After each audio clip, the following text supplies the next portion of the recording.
आदाब मुंसिफ टीवी में आपका इस्तकबाल है। पंजाब, हरियाणा और दिल्ली की खबरों के साथ मैं हूं माहिरा गौर। देखेंगे तमाम बड़ी खबरें। आगाज करेंगे हेडलाइंस के साथ। सुर्खियों को पेश करने में ताउन किया है डॉक्टर ऑर्थो ऑयल के साथ साथ डॉक्टर ऑर्थो कैप्सूल्स साथ लेना ना भूलें। खामोश करवाया गया हूं, हारा नहीं। राज्यसभा में उपनेता पद से हटाए जाने पर राघव चड्ढा का बड़ा बयान।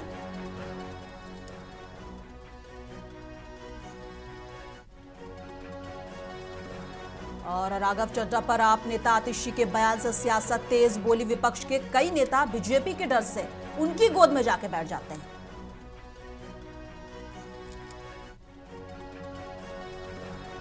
और आप में अंदरूनी तकरार। राघव चड्ढा के वीडियो पर सौरभ भारद्वाज बोले, जो डर गया वो मर गया।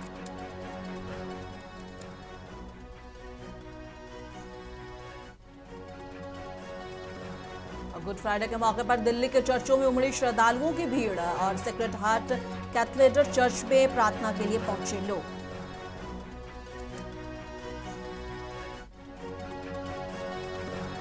पंजाब कांग्रेस नेता खुशबाज चट्टाना की सड़क हादसे में मौत और मौत के बाद परिवार में गम की लहर।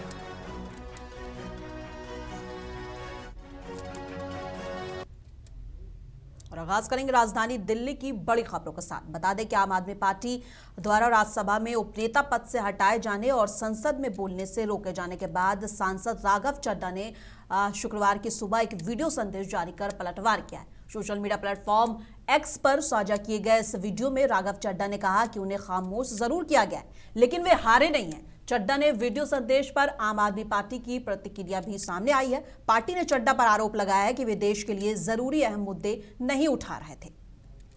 ये सवाल आज मैं इसलिए पूछ रहा हूं क्योंकि आम आदमी पार्टी ने राज्यसभा सेक्रेटेरिएट को ये कहा है कि राघव चड्ढा के पार्लियामेंट में बोलने पर रोक लगा दी जाए।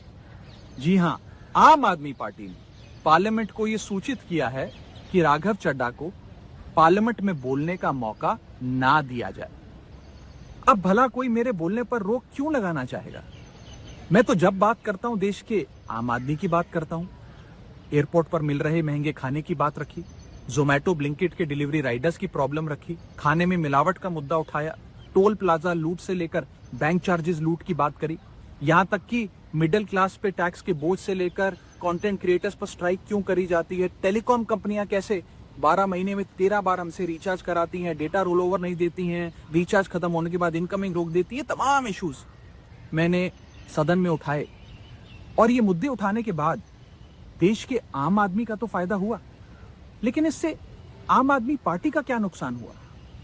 भला कोई मुझे बोलने से क्यों रोकना चाहेगा? कोई मेरी आवाज को क्यों बंद करना चाहेगा? खैर, आप लोग मुझे अनलिमिटेड प्यार देते हैं। मैं जब आपके मुद्दे उठाता हूं, आप मुझे सपोर्ट करते हैं, मुझे शाबाशी देते हैं, मेरा हौसला बढ़ाते हैं। मैं आपको कहना चाहता हूं थैंक यू। ऐसे ही मेरा हाथ और मेरा साथ थामे रखिएगा, छोड़िएगा मत। मैं आपसे हूं और मैं आपके लिए हूं। और जिन लोगों ने आज पार्लियामेंट में मेरे बोलने का अधिकार मुझसे छीन लिया, मुझे खामोश कर दिया, मैं उन्हें भी कुछ कहना चाहता हूं। मेरी खामोशी को मेरी हार मत समझ लेना। मेरी खामोशी को मेरी हार मत समझ लेना। मैं वो दरिया हूं जो वक्त आने पर सैलाब बनता है। और आम आदमी पार्टी ने राज्यसभा में अपने नेतृत्व में बड़ा बदलाव करते हुए राघव चड्ढा को डिप्टी लीडर के पद से हटा दिया है। उनकी जगह अब अशोक मित्तल को राज्यसभा में पार्टी का उपनेता नियुक्त किया गया है, जिसके बाद राघव चड्ढा ने सोशल मीडिया पर एक वीडियो पोस्ट किया जिसमें उन्होंने सदन में पार्टी के उपनेता के रूप में उठाए गए मुद्दों का जिक्र किया। अब उनके इस वीडियो पर आप नेता सौरभ भारद्वाज की प्रतिक्रिया सामने आई है। आप नेता सौरभ भारद्वाज ने कहा है कि राघव चड्ढा भैया, मैंने आपका वीडियो देखा, हम सब अरविंद केजरीवाल के सिपाही हैं और हमने सिर्फ एक ही चीज सीखी है कि जो डर गया वो मर गया। इसके बाद भारद्वाज ने भी एक के बाद एक कई मुद्दे गिनाए और कहा कि विपक्ष के नाते आपको इस पर बोलना चाहिए था, लेकिन आप खामोश रहें। हम सब लोग अरविंद केजरीवाल जी के सिपाही हैं और हमने तो एक ही बात सीखी थी, जो डर गया समझो मर गया। हम सबको तो लोगों के मुद्दे उठाने थे सरकार की आंख में आंख डाल के, पिछले कुछ दिनों में हमने देखा जो भी कोई सीरियस मुद्दे सरकार के खिलाफ उठाता है, सरकार से प्रश्न पूछता है, लोगों की बात करता है, सरकार डिक्टेटर की तरह उसको तमाम सोशल मीडिया पर बैन कर रही है। चाहे वो ट्विटर हो, चाहे वो फेसबुक हो, चाहे वो यूट्यूब हो, सब जगह बैन किया जा रहा है। FIR दर्ज कराई जा रही है, मुकदमे किए जा रहे हैं। सरकार को इससे कोई फर्क नहीं पड़ता कि कोई सॉफ्ट PR अपनी पार्लियामेंट में करे, क्योंकि पार्लियामेंट में एक छोटी सी पार्टी का बड़ा लिमिटेड टाइम होता है। उसमें अगर कोई समोसों की बात उठा रहा है तो उससे ज़रूरी है कि देश के बड़े मुद्दों की बात उठाएं। पूरे देश में हमने देखा, हर राज्य में चुनाव से पहले सही लोगों के वोट काटे जाते हैं और नकली और झूठे वोट बना के सरकार पूरी बेईमानी के साथ सिस्टम पे कब्जा करके चुनाव जीत रही है। वेस्ट बंगाल में भी यही हो रहा है। अभी सारे विपक्षी पार्टियों ने CEC को इम्पीच करने के लिए मोशन लाना चाहा, आपने उसको साइन करने से मना कर दिया। जब भी कोई मुद्दा हो जिसके ऊपर अपोजिशन वॉकआउट करती है, आप वॉकआउट नहीं करते हैं। पिछले कई अरसे से मैंने देखा आपने कोई भी मुद्दा सदन में नहीं उठाया जिसमें आपने प्रधानमंत्री या भारतीय जनता पार्टी की सरकार से प्रश्न किया हो। ऐसे डर की राजनीति कैसे चलेगी? हम लोगों को पंजाब के मुद्दे उठाने हैं, जहां से आप चुन के आते हैं, आप वो मुद्दे भी उठाने से घबराते हैं। अभी गुजरात में पार्टी के करीब 160 कार्यकर्ताओं को झूठे मुकदमों के अंदर उनके ऊपर FIR दर्ज की गई, कईयों को गिरफ्तार किया गया, आप उस पर भी चुप रहे। तमाम नेता हमारे जेल में थे। अरविंद केजरीवाल जी को बतौर चीफ मिनिस्टर सरकार ने एक झूठे मुकदमे में गिरफ्तार कर लिया। आप उस समय भी जो है देश में नहीं थे, आप कहीं जाके छिप गए।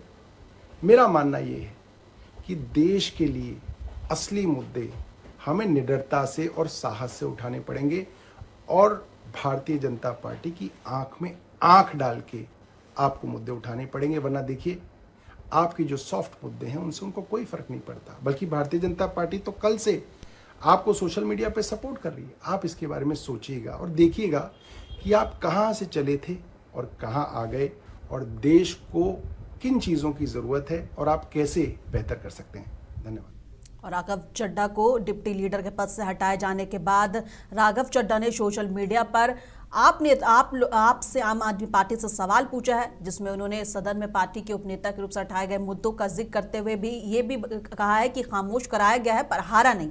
अब चड्ढा के इस बयान के बाद से आप नेताओं के बयान आने शुरू हो गए। इसी कतार में आतिशी ने भी बड़ा बयान दिया। आतिशी ने कहा कि विपक्ष के कई नेता बीजेपी की डर से बीजेपी की गोद में जाकर बैठ जाते हैं। आज देश के सामने खतरा है, लोकतंत्र पर हमला हो रहा है। जिस तरह से दिल्ली में गलत तरीके से वोट काटकर, बीजेपी कार्यकर्ताओं के द्वारा झूठे वोट बनाकर, एडमिनिस्ट्रेशन का मिसयूज करके बीजेपी ने दिल्ली का चुनाव चुरा लिया, आज उसी तरह से वेस्ट बंगाल का चुनाव चुराया जा रहा है, सबकी आंखों के सामने चुराया जा रहा है। लेकिन जब TMC इम्पीचमेंट मोशन लेके आती है चीफ इलेक्शन कमिश्नर के खिलाफ, तो राघव चड्ढा जी उस पर साइन करने से मना कर देते हैं। जब लोकतंत्र पे हो रहे हमले के खिलाफ पूरी ऑपोजिशन मोदी जी के खिलाफ वॉकआउट करती है, तब राघव जी वॉकआउट करने से मना कर देते हैं। जब गुजरात में आम आदमी पार्टी के कार्यकर्ताओं पे बीजेपी की पुलिस झूठे केस लगाती है, तो राघव चड्ढा जी उस पे बोलने से मना कर देते हैं। जब मोदी जी के ट्रंप के सामने झुकने की वजह से देश में LPG सिलेंडर का संकट पैदा हो गया है, एक आम आदमी घंटों घंटों लाइन में खड़ा है एक सिलेंडर के लिए, ब्लैक में सिलेंडर खरीद रहा है, जब पार्टी उनको आवाज उठाने के लिए संसद में बोलती है तो वो मना कर देते हैं। तो ये साफ हो गया है कि राघव जी बीजेपी से डर गए हैं, मोदी जी से डर गए हैं और इसलिए अब उनके खिलाफ आवाज उठाने के लिए तैयार नहीं। देखिए, बीजेपी का एक स्टैंडर्ड ऑपरेटिंग प्रोसीजर है, SOP है। वो नेताओं को डराती है, धमकाती है, लालच देती है और विपक्ष के बहुत सारे नेता या तो डर और धमकी से या लालच से कूदकर बीजेपी की गोद में जाके बैठ जाते हैं।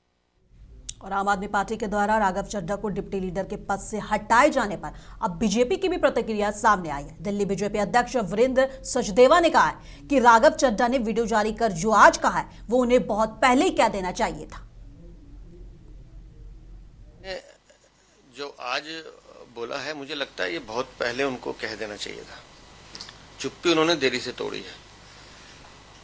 और जिस तरह से आम आदमी पार्टी ने उन्हें उपनेता पद से हटाया है, ये कोई भी पार्टी निर्णय कर सकती है किसी व्यक्ति को बनाने या नहीं बनाने का। लेकिन जिस तरह से लिखा गया राज्यसभा सचिवालय को कि राघव चड्ढा को बोलने की अनुमति नहीं दी जानी चाहिए, मुझे लगता है ये अलोकतांत्रिक है। सांसद किसी भी दल का हो, किसी भी पक्ष विपक्ष का हो, उनका ये नैतिक कर्तव्य बनता है कि अपने क्षेत्र की या अपने समाज की और अपने देश की कोई भी बातें हैं उस पर अपना चिंतन, अपने विचार रखने चाहिए। और अगर किसी सदस्य को उससे रोका जाता है तो ये आपत्तिजनक है। और मैंने कल भी कहा था आपसे और आज भी कहता हूं कि अरविंद केजरीवाल एक डरे हुए और कमजोर आदमी है जो विपक्ष से डरते हैं। वो विपक्ष चाहे बाहर से हो या उनके दल के भीतर से हो। अरविंद केजरीवाल में एक योग्यता है कि उन्हें व्यक्तियों का उपयोग करना आता है। वो प्रशांत भूषण हो, अन्ना हजारे हो, यादव जी हो या अब राघव चड्ढा हो, स्वाति मालीवाल हो, वो आशुतोष हो, उनको पता है कि कब मुझे किसका उपयोग करना है। किसे नहीं जान पाते हैं। दिल्ली के सेक्रेड हार्ट कैथेड्रल चर्च में आज गुड फ्राइडे के मौके पर भारी तादाद में लोग प्रार्थना में शामिल होने के लिए चर्च पहुंचे। बता दें कि गुड फ्राइडे का दिन ईसाई धर्म में बहुत ही पवित्र माना जाता है। ये दिन प्रार्थना, शांति और प्रभु यीशु के बलिदान को याद करने का है। इस खास मौके पर अगर आप दिल्ली में हैं और शहर के भागदौड़ भरी जिंदगी से कुछ देर का सुकून चाहते हैं तो दिल्ली में ऐसी कई ऐतिहासिक चर्च है जहां आप जाकर बेहतरीन पल गुजार सकते हैं। और पश्चिम एशिया में जारी युद्ध चिंताजनक स्थिति में पहुंच गया है। एक माह से अधिक बाद भी ये युद्ध जारी है और एक माह से भी ज्यादा से ये युद्ध जारी है और कई देशों को लपेटे में ले रखा है। इस बीच भारत में भी इसे लेकर सतर्कता बढ़ती जा रही है। कल दिल्ली में आपातकालीन तैयारियों को परखने के लिए दोपहर से लेकर रात्रि तक में दिल्ली भर में व्यापक स्तर पर मॉक ड्रिल आयोजित की गई। सिविल डिफेंस और एनडीआरएफ और दिल्ली पुलिस, फायर सर्विस, स्वास्थ्य विभाग और डीडीएमए समेत अन्य विभागों ने संयुक्त रूप से युद्ध या आपदा जैसी स्थिति में त्वरित प्रतिक्रिया और बचाव कार्यों का अभ्यास किया। अधिकारियों के अनुसार ये एक नियमित सुरक्षा अभ्यास है लेकिन मौजूदा हालात में महत्वपूर्ण है। इसके पूर्व ऑपरेशन सिंदूर से ठीक पहले बड़े स्तर पर मॉक ड्रिल किया गया था। इसके माध्यम से आपातकालीन प्रतिक्रिया प्रणाली को मजबूत करने के साथ एजेंसियों के बीच तालमेल को जांचा गया था। जैसा आपने देखा होगा ऑपरेशन सिंदूर में भी हुआ था, तो जो हमारे आम नागरिक हैं और जितनी भी हमारी फोर्सेज हैं सब रेडी रहे और एक दूसरे का सहायता करें। और अब मॉक ड्रिल में हमने देखा कि भाई कैसे जितनी भी एजेंसी सब साथ मिलकर काम करें। पंजाब के मुख्यमंत्री भगवंत मान ने प्रेस कॉन्फ्रेंस की है। इस दौरान उन्होंने अपने 4 साल में किए गए काम और आने वाले नए प्रोजेक्ट्स के बारे में जनता के बीच अपनी बात रखी है। Information technology, easy registry, faceless, RTO सेवावां, विजिलेंस ब्यूरो ਦੀਆਂ प्राप्तियां, ये सारे अंकड़े अज तुहाडे सामने पेश करांगे। पंजाब के इतिहास च पहली बार होया है कि सरकार ने 4 सालों च 65,264 नौकरियां दित्तियां ने। सिक्ख्या विभाग दे विच 16,308 ने, पंजाब पुलिस दे विच 12,966 ने, बिजली विभाग च 8306 ने, सेहत ते परिवार भलाई ते मैडिकल सिक्ख्या च 6176 ने, लोकल गवर्नमेंट दे विच स्थानक सरकारां विभाग दे विच 5556 नौकरियां ने ते बाकी होर विभागां च ने। मैं रिपीट कर दिना, total 65,264। Education department 16,308, Punjab police 12,966, electricity department PSPCL ते PSTCL 8,306, हेल्थ ते मेडिकल सिक्ख्या, medical education 6,176, local government local bodies ਦੇ ਵਿੱਚ 5556 ਬਾਕੀ ਅਲੱਗ-ਅਲੱਗ ਹੋਰ ਵਿਭਾਗ ਨੇ।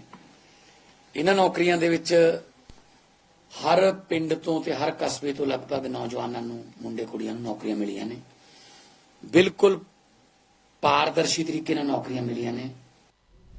पंजाब कांग्रेस के नेता खुशबाज सिंह जट्टाना का गुरुवार शाम एक सड़क हादसे में निधन हो गया। यह हादसा कुंडले में हुआ, जहां एक ट्रक ने उनकी खड़ी एसयूवी के पीछे से टक्कर मार दी। उस समय गाड़ी का टायर पंक्चर होने के कारण उसे ठीक कराया जा रहा था।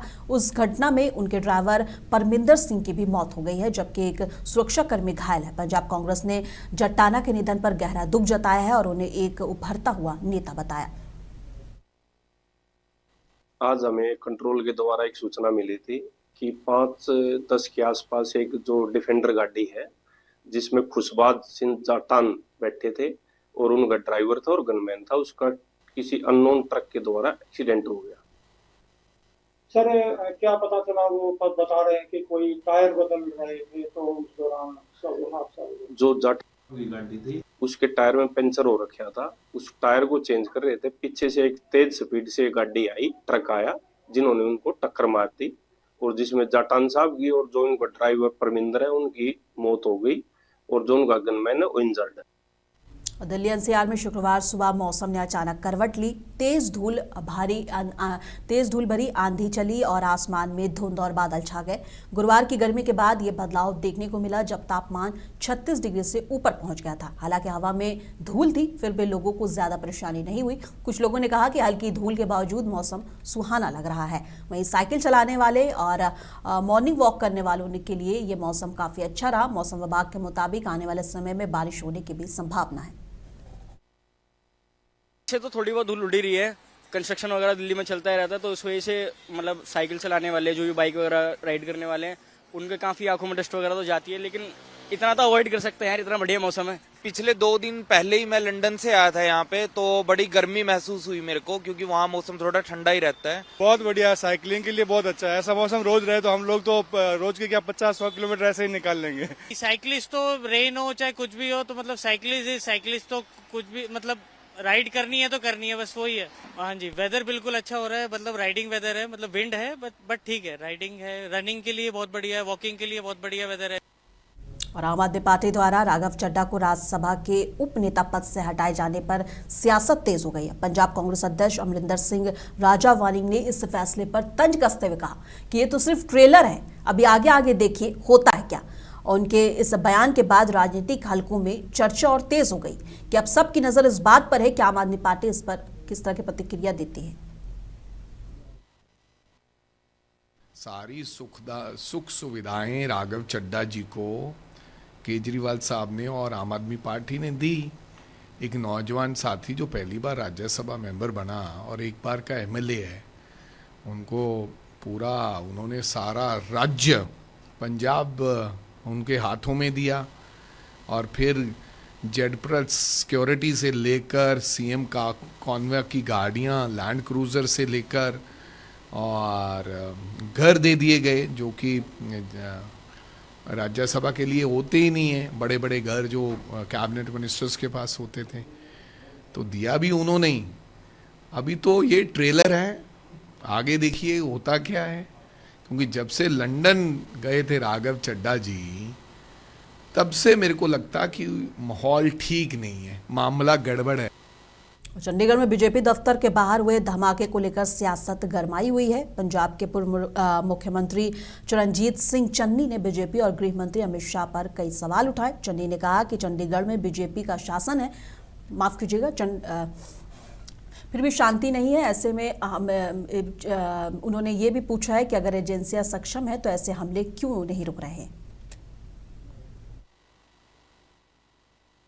देखिए, बीजेपी का राज है चंडीगढ़ में, अमित शाह जी के डायरेक्ट कंट्रोल में है। पंजाब में बीजेपी आकर कहती है कि बीजेपी लेकर आओ तो शांति हो जाएगी। चंडीगढ़ में शांति नहीं है, चंडीगढ़ में बम चल रहे हैं। तो इसका मतलब मैं बीजेपी से पूछना चाहता हूं कि क्या बीजेपी खुद पंजाब में अशांति लाना चाहती है, या वो इनकम्पिटेंट है, वो रोक नहीं सकते। अहिंसा को। अगर रोक सकते हैं वो तो चंडीगढ़ क्यों नहीं रोक रहे? नहीं रोक रहे तो क्या वो खुद करा रहे हैं? एजेंसियों खुद करा रही हैं। तो मेरा ये आरोप भी है, मैं उनसे पूछना भी चाहता हूँ, बीजेपी पंजाब में शांति नहीं बहाल कर रही है। जो हमारा बॉर्डर है, बॉर्डर से 50 किलोमीटर तक सीआरपी बैठी है। पहले 5 किलोमीटर तक होती थी, लेकिन 2021 में इन्होंने अपना दायरा बढ़ाकर 50 किलोमीटर तक कर लिया, लगभग आधा पंजाब आ जाता है। तो पंजाब में फिर इतनी ये अहिंसा क्यों है? इतना लॉ एंड ऑर्डर प्रॉब्लम क्यों है उनके होते हुए? और मैं पंजाब सरकार से भी कहना चाहता हूँ कि अब स्टेज चलाना छोड़ो, 6 महीने रह गए हैं, आपने पंजाब को बहुत बुरी हालत में धकेल दिया है। सोनीपत के कुरार इब्राहिमपुर गांव में उस वक्त मातम छा गया जब 26 साल के अंकित का शव घर लाया गया। अंकित रूस यूक्रेन युद्ध के मोर्चे पर शहीद हो गए और परिवार के अनुसार वे नौकरी की तलाश में रूस गए थे, लेकिन उन्हें जबरन सेना ने भर्ती कर यूक्रेन भेज दिया और गांव में अंतिम संस्कार के दौरान बड़ी संख्या में लोग जुटे और नम आंखों से उन्हें विदाई दी। बता दें कि परिजनों ने सरकार से अपील की है कि युवाओं को देश में ही रोजगार मिले ताकि उन्हें विदेश न जाना पड़े। मार्च में गया था, 13 मार्च में गया था। मार्च में गया था, सितंबर में उसने वहाँ पे ज्वाइनिंग करी थी और उसने 1 महीने की ट्रेनिंग करी, फिर उसका फोन आना बंद हो गया था 1 महीने बाद। उन्होंने उन तक झूठ बोल। किस चीज में जॉब करता था?